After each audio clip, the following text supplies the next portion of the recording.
I found a locked suitcase in my new apartment. So I just moved into a new apartment and I feel like I need to tell someone about this before I start losing my mind. Maybe it's nothing. Maybe I'm just overthinking. But honestly, I don't think I am. A little context first. I left my old city, my old life, and everything that felt suffocating behind. I didn't have much, really, just a few boxes, my laptop, and the kind of anxious hope that comes when you think you're finally starting over. I found this apartment online. Nothing fancy, but cheap enough for me to handle on my own. The listing made it sound perfect. Cozy, quiet, convenient location, ready to move in.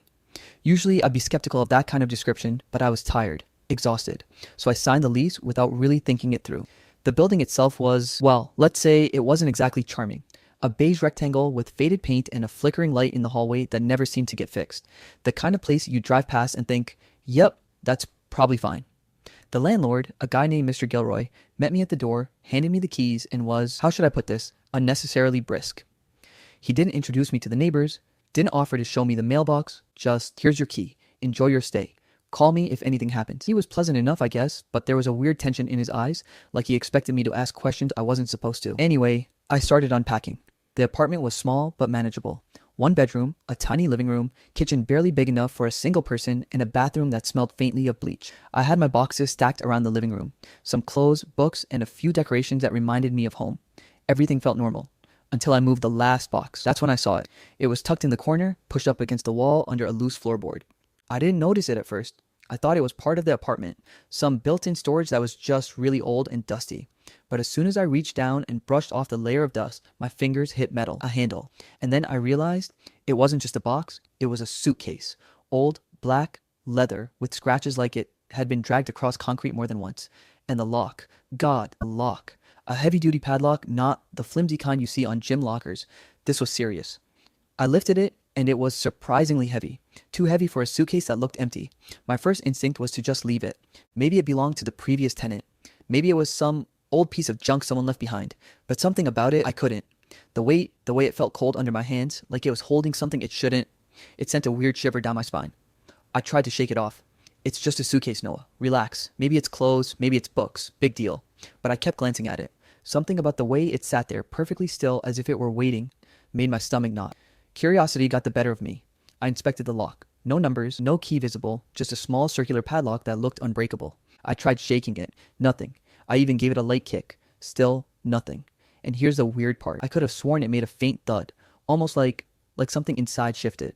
I sat on the floor, leaning back against the wall, staring at it for what felt like hours. I tried to tell myself I was imagining it, but the unease, it wouldn't go away. Later, when I went out to grab some groceries, I asked my neighbor, a young woman named Jenna, who lived across the hall, if she knew anything about the previous tenant. Oh, the guy before you? Yeah, he was kind of private, never really talked to anyone. Moved out in a hurry, I think, she said, glancing over her shoulder, like someone might be listening. I nodded casually, but the way she said moved out in a hurry made my stomach tighten. I asked a few more questions, nothing too specific, but every answer was vague. Even the landlord was odd when I tried to follow up. Suitcase? What suitcase? Can't say I remember anything like that, Mr. Gilroy said, brushing me off, as if I were some nosy kid asking about a broken chair. By the end of the day, I was back in the apartment, staring at the suitcase. I unpacked my own boxes, tried to focus on mundane things, clothes, books, the hum of the refrigerator, but my eyes kept drifting back. It was sitting there in the corner, almost daring me to open it. That night, I dreamt about it. In the dream, I was standing in the apartment, but it wasn't my apartment. The walls were darker, the air heavier, and the suitcase was open. I could see it spilling out things I couldn't quite make sense of. Papers, photographs, something shiny that reflected light in a way that made me squint. And then I woke up with a start. Heart hammering, sweat soaking my shirt, and the suitcase was still there. Perfectly intact, innocuous, but menacing. The next morning, I couldn't help myself. I inspected it again. No fingerprints, no scratches other than the ones that had been there forever. No identifying marks, nothing that gave away who it belonged to, what was inside, or why it was hidden like some forgotten treasure. I tried moving it slightly, just to see if it was hollow or maybe to get a better look under it. And that's when I noticed a faint smell. Not anything I could easily identify, but metallic? Maybe just old leather? I don't know, but it made me wrinkle my nose and step back. I tried to leave it alone. I really did. I told myself, it's not your problem, Noah. Just live your life, pay your rent, enjoy your new start. But every time I looked at it, my chest tightened. I could feel my curiosity eating at me like a gnawing itch I couldn't scratch. Over the next few days, I noticed other odd things in the apartment. Small things at first. A drawer that I swore I hadn't opened was slightly ajar. Shadows moving in corners that disappeared when I looked. The faint feeling that someone was watching me. not directly, just peripheral, the kind of feeling that makes your skin crawl and your stomach tie in knots. I started asking around, casually, about the previous tenant. Anyone might know something, but it was like a wall. People either didn't remember him, avoided talking about him, or gave answers so vague it made my head spin. And Mr. Gilroy? He was even stranger. Everything was normal when he left. No issues, just pay your rent on time. That was it. No warmth, no curiosity, no detail, just normal. I tried to convince myself it was paranoia, but the suitcase, that heavy, locked, silent black box, refused to be ignored. Sometimes I'd catch myself staring at it for minutes, imagining what could be inside. Money, jewelry, documents, something illegal, or something worse. The thing is, it doesn't feel like a simple mystery anymore. It feels like it's waiting. And the longer I stare, the more I get the sense that it knows I've noticed it, that I'm supposed to do something. Or maybe it's a warning. I don't know, and honestly, I'm scared to find out.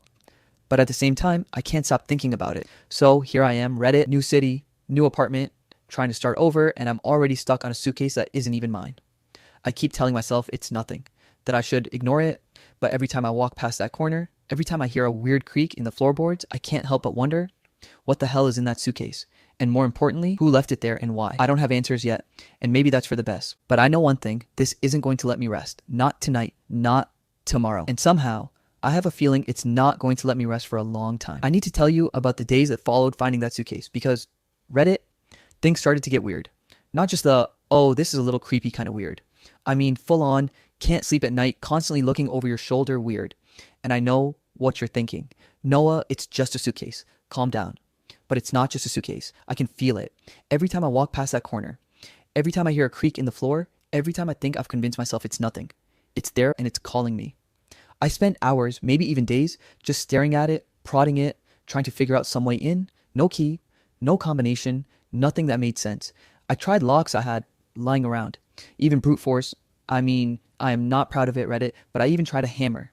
Don't judge me. It wouldn't budge. Not a single dent, not a single scratch. The more I failed, the more obsessed I became. And here's the thing. Obsession has a way of creeping into your brain.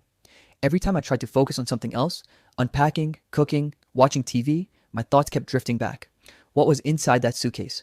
Why had the previous tenant left it behind? And why did everyone seem to act like it didn't exist? Then the small weird things started happening.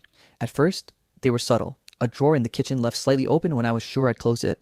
A faint tapping noise from the living room at night that stopped the moment I got up to check. I tried to chalk it up to the building settling, old pipes, maybe rats, but deep down, I knew it was connected. And then the emails started. I hadn't given anyone my personal email yet. Well, except for the landlord and the grocery delivery people, but I kept getting messages addressed to the previous tenant. At first, I thought it was a spam mistake. The first email was simple. John, did you move the suitcase? Make sure it's safe. Don't let anyone touch it. I froze. John. That had to be the previous tenant. But what kind of email was that? It had no signature, no company, just a warning. I didn't respond. I wasn't even sure I should open any of these. But curiosity, as usual, won. More emails followed, each one more cryptic than the last. He's asking questions, watch the corners. Don't trust anyone with the key. If it's gone, it'll be too late. I started checking every window, every door. My apartment suddenly felt small and unsafe.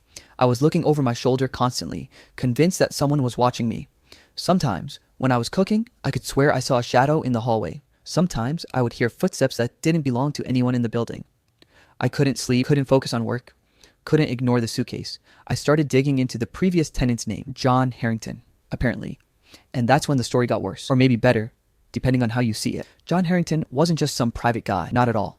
The more I looked, the more I realized this man had been involved in things he shouldn't have been. Articles started popping up, small town news clippings about a missing person case, a local scam, even mentions of stolen evidence.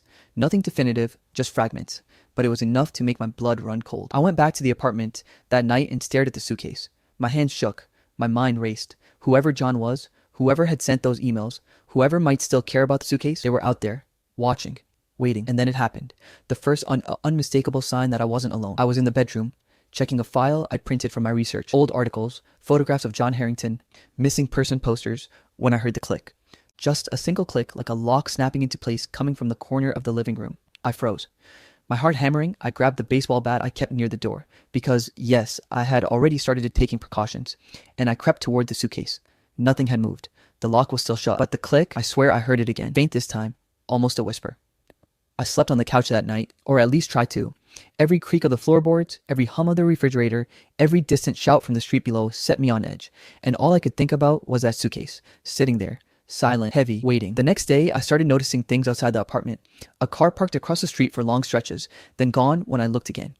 A man walking by the building multiple times, pretending to look at his phone but glancing at the windows. I wasn't imagining it. Someone was paying attention. Someone knew I was there. I began keeping a journal. Everything I noticed, everything that happened, every strange email, every shadow, every sound. It was my way of staying sane. If I wrote it down, maybe I could convince myself it wasn't me losing my mind.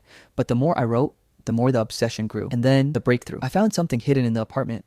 Something I hadn't noticed before. A small, almost imperceptible groove in the wall behind a shelf in the living room. At first, I thought it was just a wall flaw, a scratch from furniture, but then I saw it. Faint markings, almost like numbers, scratched into the plaster. I spent hours deciphering it. At first, it made no sense, just random scratches. But when I traced them carefully, a pattern emerged, a sequence of numbers, a combination, a lock code. My pulse quickened. Before I could act, there was a knock at the door. "Hello? Is anyone there?" I froze. No one was supposed to be coming by. The only people I had talked to were the landlord and Jenna across the hall. I peeked through the peephole. No one, nothing. Just the hallway, empty and dimly lit. I sat down, heart pounding, staring at the suitcase. It felt heavier than ever. I couldn't ignore it now. Not after what I had found. And that's when I realized the truth. This wasn't just some random forgotten piece of luggage. This suitcase belonged to someone deeply involved in something dangerous, criminal, maybe even violent. And by being here, by touching it, by even noticing it, I had made myself a part of that world. The emails, the shadows, the strange noises. It wasn't paranoia, it was a warning. And I was too deep now to back out. Every instinct screamed at me to run, to leave the apartment, to drop everything and disappear. But something else, something darker, more irresistible, kept me glued to that corner. I needed to know. I needed to open it. I needed to find out what John Harrington had left behind and why it mattered so much. I can't explain why I read it. Maybe it's curiosity, maybe it's stupidity. But whatever it is, it's real and it's eating at me. And the more I dig, the more I realize I'm not just unraveling a mystery. I'm stepping into a story much bigger than me. A story I might not survive if I keep going. And yet I can't stop. Because the suitcase, it's alive. Not literally, of course. But it's like it has a presence, a will, and it's calling me. I just don't know if I'm ready for what's inside. I don't know how to explain what happened next without sounding completely insane. If you've been following along, you know I've been obsessing over the suitcase. Noah Bennett, new apartment, heavy, locked, ominous. I thought I had it figured out. I thought it was just a matter of patience, of staring, of slowly piecing together whatever clue John Harrington left behind. But nothing could have prepared me for what came next. It started, oddly enough, with the peeling wallpaper in the bedroom. I was pacing the room, running my hand over the walls like I always did when I got nervous. Yeah, I know, weird habit. But this time I noticed something I hadn't before. Behind a small strip near the corner of the wall, there was a tiny pinhole, barely noticeable, like the kind of imperfection you only see when you're looking for it. My heart skipped a beat. I got down on my hands and knees, flashlight in hand, examining the hole. And then I saw it, a faint marking around the edge, almost like scratches forming symbols. Numbers, letters, something deliberately etched. My pulse started racing. I grabbed my notebook and jotted everything down, trying not to breathe too loud. It took hours of staring, flipping the notebook, drawing lines, connecting the scratches. At first it was gibberish, random letters, random numbers. But then after what felt like forever, I realized it wasn't random at all. It was a code, some kind of combination, hidden in plain sight, like a puzzle left for the next person, me, to solve. I checked the suitcase, locked, unyielding, but now I had something. I didn't know if it would work. Didn't know if it was safe, but I had to try. I typed the numbers carefully into the padlock, sweat dripping down my temple, hands trembling. Click. I froze.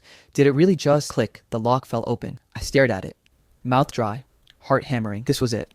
I was either about to find nothing, an empty suitcase, old junk, or something that would change everything. I swallowed hard, lifted the lid, and felt a wave of cold air escape. Almost like the apartment was exhaling a long-held breath. Inside, oh God, inside were things that made me question everything I thought I knew. There were old documents, brittle with age, stacked neatly at the bottom. Most were legal papers, but some were handwritten letters with names I didn't recognize. Photographs too, Polaroids, grainy and yellowed, of people I had never met. But the expressions on their faces, they weren't happy. Not at all. Fear, despair, urgency. One photo in particular made me freeze. A man tied to a chair, eyes wide, mouth gagged. My stomach turned, and then I found the diary. Small, leather-bound, with a clasp that had long since rusted. I flipped it open, hands shaking. The entries were cryptic, almost paranoid. They're watching. I can't trust anyone. If this falls into the wrong hands, it's over. The package must be hidden. No one can know what's inside. Not John, not them, not anyone. If anything happens to me, whoever finds this must finish it, protect it, destroy it if necessary. My pulse was racing so fast I could barely think. This wasn't just a suitcase. It wasn't just a mystery, it was a warning. And then I saw it at the very bottom, hidden under a false layer of cardboard. Something metallic caught the light. I lifted it. A gun. Small, compact, almost innocuous if you didn't know what you were looking at. And next to it, a bundle of cash. Thick, unmarked bills, neatly stacked, almost as if someone had planned to hand it over or hide it in a hurry. I dropped my flashlight and it clattered to the floor. The sound echoed in the apartment. My hands were trembling, my mind screaming. I had seen enough to know I was in deep trouble. Whoever this John Harrington person was, whoever had sent those emails, whoever had been watching me, it wasn't a game anymore. I had the evidence or the tools or maybe the curse. Whatever was in that suitcase was dangerous. And the moral part, that hit me like a freight train. I couldn't just call the police, not yet.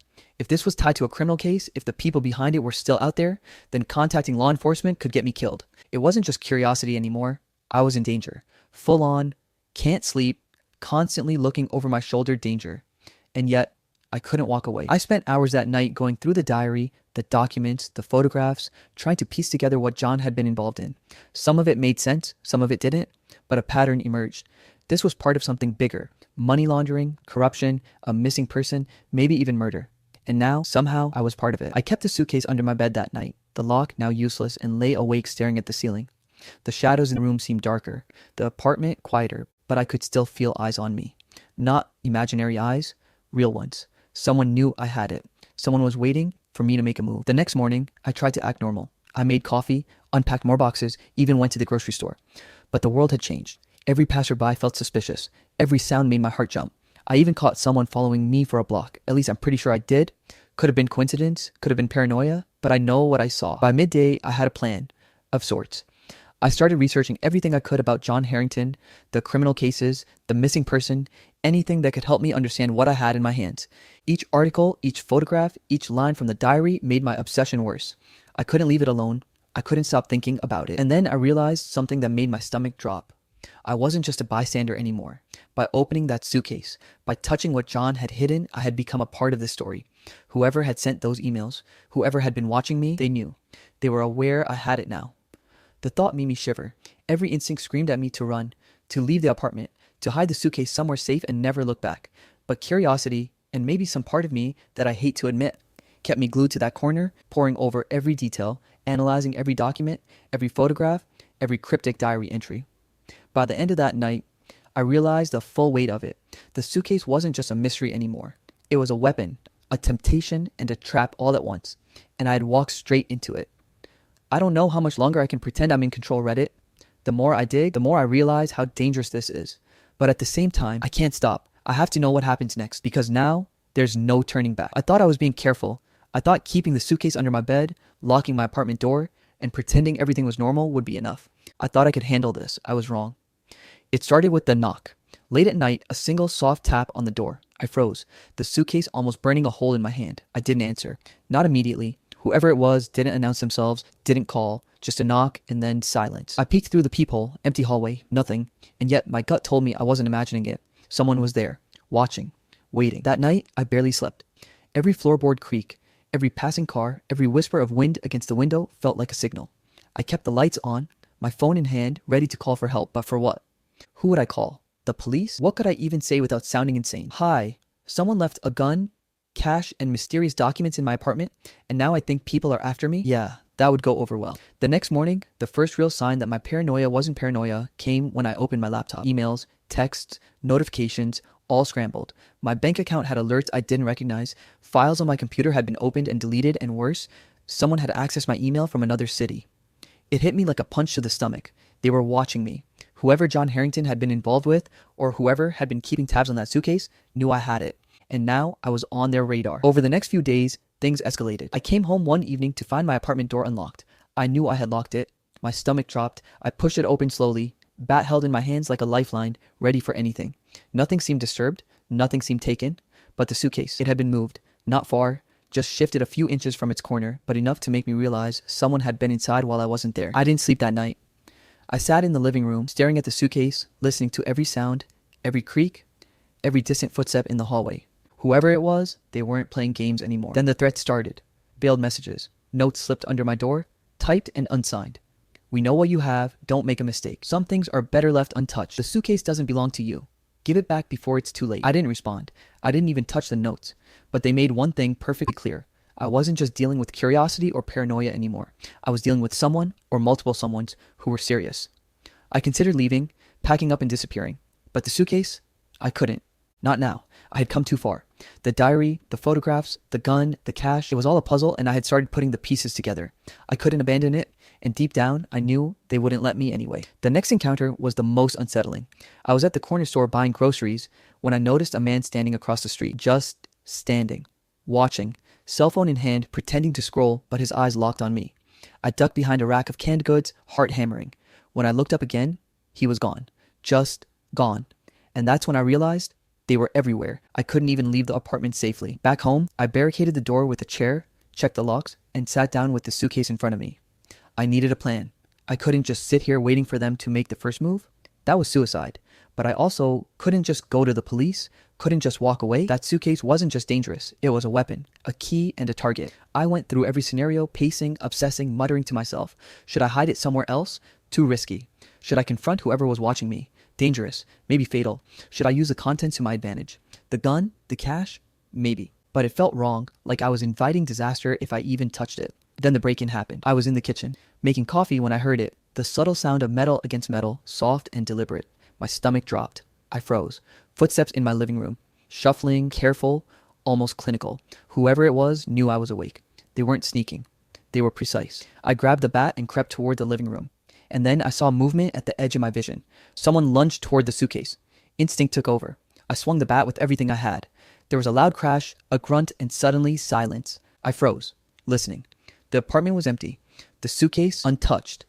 But the message was clear. They had tried. And next time, they might not fail. That night, I couldn't sleep again. I stayed up, thinking, plotting, analyzing every moment. Whoever they were patient, smart, and dangerous. I wasn't just a pawn anymore. I was a target.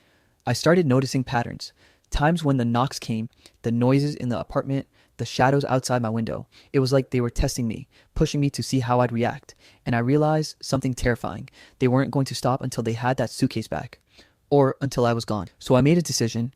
I wasn't going to hide anymore. I wasn't going to run. If they wanted me, they'd have to come through me. I would use the contents, the knowledge I had gained, and whatever else I could think of to stay one step ahead. I don't know how long this will last. I don't know who's watching or who's coming next. But I do know one thing. I can't let them take the suitcase. Not now. Not ever. Every creak, every shadow, every knock makes my heart race. Every time I blink, I expect to see them standing in the hallway. But I'm ready. Or at least, I hope I am. Because this isn't just a game anymore. This is survival. And I don't intend to lose. I need to tell you something, Reddit, and I don't even know where to start because honestly, it's too much. Everything I thought I knew about the suitcase, about John Harrington, about this city I moved to, it's all changed, and I'm not exaggerating when I say my life will never be the same. It started the night after the break-in. I barely slept, sitting on the edge of my bed, staring at the suitcase as if it could tell me its secrets if I just looked hard enough. I had gone through the diary, the photographs, the documents, and the cash, trying to connect dots that didn't quite line up. But then I found it. A single yellowed envelope I had missed before, tucked inside a hidden compartment in the suitcase lining. No return address, no sender, just a single word written in a shaky hand. Noah. I froze. My name. My actual name written in that handwriting. I checked the envelope again. It wasn't a joke. Someone knew me. Knew exactly who I was. Inside was a folder, and in it were documents, photographs, and letters that tied everything together. And I mean everything. Apparently, John Harrington wasn't just some random previous tenant. He was part of something much bigger. A network, a criminal organization, maybe even a secret task force. But hidden off the books, operating in the shadows. And the suitcase. The suitcase wasn't just evidence, it was a key. There were photographs of him, John, meeting people I didn't recognize in dark alleys, in hotel rooms, at docks in the middle of the night. Some of the photos had timestamps, dates, and locations, all meticulously noted. Then I saw something that made me stumble back. There, in one of the photos, was a man I knew. Or at least, I thought I knew. My old friend Jeremy. Jeremy, my college buddy, who I trusted more than anyone. He wasn't supposed to exist in this world of danger and crime, and yet, there he was, smiling in a photograph, shaking hands with John Harrington. My stomach turned. I skimmed the documents, my hands trembling. There were bank transfers, lists of names, addresses, phone numbers, and something labeled Project Lazarus. I didn't know what it meant at first, but the deeper I read, the more my blood ran cold. Project Lazarus wasn't just a criminal endeavor. It was a conspiracy.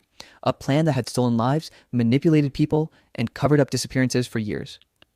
And now, somehow, the suitcase had ended up with me. I sat on the floor, my back against the wall, staring at the suitcase, the documents spilling out across the carpet. Fear, disbelief, and a strange sense of responsibility hit me all at once. Whoever had hidden this, whoever had been trying to retrieve it, trusted me, or at least thought I could handle it. And I didn't feel capable, not even close. Then I saw the letters. Handwritten notes from John himself. They weren't just diary entries anymore. They were confessions. He wrote about mistakes, about people who had disappeared because of him, about the guilt he carried. He warned whoever found the suitcase to be careful, to trust no one, and to be prepared to act if the organization came after them. And here's the part that crushed me. One of the letters mentioned my own apartment building. John had lived there before, but he had chosen it deliberately. He had known I would move in one day, that the suitcase would end up in my hands. It was as if he had been planning this for years. I couldn't breathe. My chest felt tight. My head was spinning. How could this be? Why me? And then the final, most shocking revelation, a photograph, folded and hidden at the very bottom of the suitcase. It was me, or at least a man who looked exactly like me. Same hair, same build, same eyes. The photograph was dated 20 years ago in a location I had never been, and scrawled across the back in John's handwriting. He must never know the truth. Protect him at all costs. The suitcase wasn't just dangerous, it was personal. Somehow it was connected to me, to my family, maybe even my past, and I had no idea why. I sank to the floor, clutching my head. Fear, anger, and confusion collided inside me. All the paranoia, the break-ins, the mysterious emails, the shadows outside my windows. It wasn't random, it was orchestrated, and I was right in the middle of it. I kept going through the documents, the diary, the photographs, and the letters. Every page, every note added another layer of complexity. The suitcase was a map, a key, a warning, and a confession all in one. Whoever John Harrington had been, whatever he had done, the consequences were real. And now I was inheriting them. And Jeremy, I couldn't stop thinking about him. My friend, my trusted friend. Was he really part of this? Or was he being framed? The documents didn't say outright, but there were enough breadcrumbs to make my stomach twist. If Jeremy was involved, then people I thought I knew could not be trusted. If he wasn't, then he could be the next target. By the time I looked up, the apartment was dark, the city outside silent. I realized I had been sitting there for hours, maybe days. Time had no meaning anymore. My life had changed. Everything had changed. The suitcase wasn't just an object anymore. It was a key to a secret world, a dangerous web, and it was tied to my life in ways I couldn't yet understand. I felt a strange combination of fear and responsibility. I couldn't just leave it. I couldn't ignore it. Whoever was after this suitcase, whoever wanted to control it, had no idea what they were unleashing, and I had no idea what I was capable of. All I knew was one thing. I wasn't safe. I wasn't just a curious tenant anymore. I was a part of a story that had been hidden from the world for decades, a story that involved people I thought I knew, people I trusted, and a past I had never been allowed to remember. The suitcase had changed everything, and there was no going back. I didn't know what the next step was. Should I confront whoever was after it? Should I hide it again? Or should I start trying to piece together what John had left behind, who the organization was, and how deep this went? I didn't know, but one thing was certain. The stakes had never been higher, and for the first time in days, I felt the weight of the truth settle on my shoulders. Heavy, cold, and impossible to ignore. Because this wasn't just about curiosity anymore.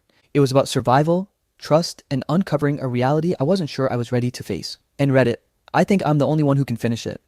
I never imagined it would come down to this. Sitting in my apartment, staring at the suitcase that had upended my life, I felt the kind of fear that digs into your bones. The kind that makes your hands shake even when you try to act calm. For weeks, maybe months, I'd been running through scenarios, planning, panicking, wondering who or what was after me. And now it was here. The knock came at 11:03 p.m., precise, deliberate. Not like the previous vague taps or veiled warnings. This was purposeful. I knew the second I heard it that whoever it was wasn't playing games anymore. I grabbed the bat. Not that it would do much against someone trained, but it was better than nothing. My heart was hammering. My entire life had led to this moment. "Open up, Noah," a voice called, low and calm, almost eerily confident. I froze. The voice? I knew it. Not Jeremy, not John Harrington. Someone else. A stranger, but one that radiated authority, danger. Someone who had been orchestrating things behind the scenes, watching me. Waiting. I paused. For the first time, I considered throwing the suitcase out the window, destroying it, running for my life. But no, I had come too far, dug too deep. The secrets it held, the truth it represented, the connections it revealed, I couldn't abandon them. And somehow, deep down, I knew I had leverage now. I knew I had choices. I opened the door just a crack, peering out. "You have it," the figure said. "The suitcase. That changes everything." I nodded slowly, keeping the bat at my side, not making sudden movements. "I have it, but I don't know what you want from me." The figure stepped into the hallway. Tall, sharp, eyes like a hawk. "We've been patient. You've been very cooperative, whether you realize it or not. But this ends tonight. Hand it over and no one gets hurt. Keep it and you're on your own." I felt the suitcase under my bed. Heavy, dangerous. And I realized something. I didn't have to give it to them. I could fight, I could negotiate, I could use what I had discovered to turn the tables. What if I don't hand it over? I asked, voice steadier than I felt. The figure's expression didn't change. Calm, unshakable. Then you leave me no choice, and trust me, you do not want that. I swallowed hard, heart racing, and then something clicked. I remembered the letters, the photographs, the diary entries, the clues John had left, the network, the connections, the leverage I didn't fully understand until now.